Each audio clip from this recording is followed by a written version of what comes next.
تازہ ترین ویڈیوز کے لیے چینل کو سبسکرائب کر کے بیل آئیکن اور آل نوٹیفیکیشن پر کلک کریں تاکہ آپ کو ملے ہر اپڈیٹ سب سے پہلے۔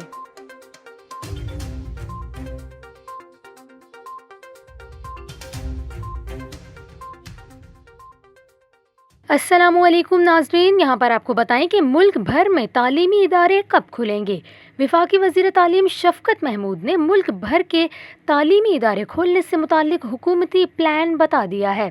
وفاقی وزیر تعلیم شفقت محمود نے کہا کہ ہمارے لیے تعلیمی ادارے اتنا عرصہ بند رکھنے کے بعد دوبارہ بند کرنے کا فیصلہ انتہائی مشکل تھا، کیونکہ بڑی مشکل سے تعلیم کا سلسلہ دوبارہ شروع ہوا تھا، یونیورسٹیاں دوبارہ آباد ہوئی تھیں، لیکن صورتحال ایسی بنی جس کے پیش نظر بڑے بوجھل دل سے یہ فیصلہ کیا کہ بچوں کی صحت زیادہ اہم ہے، اسی لیے ہم نے 10 جنوری تک تعلیمی اداروں کو بند کرنے کا اعلان کیا۔ انہوں نے کہا کہ ہمارا قومی ارادہ ہے کہ ہم 11 جنوری سے تعلیمی ادارے کھول دیں، لیکن جنوری کے پہلے ہفتے میں ہم دوبارہ صورتحال کا جائزہ لیں گے اور ہم دیکھیں گے کہ آیا ہم تعلیمی ادارے کھول سکتے ہیں یا نہیں۔ انہوں نے یہ بھی کہا کہ یہ فیصلہ جنوری کے پہلے ہفتے میں ہو جائے گا کہ ہم نے تعلیمی ادارے کھولنے ہیں یا مزید بند کرنے ہیں۔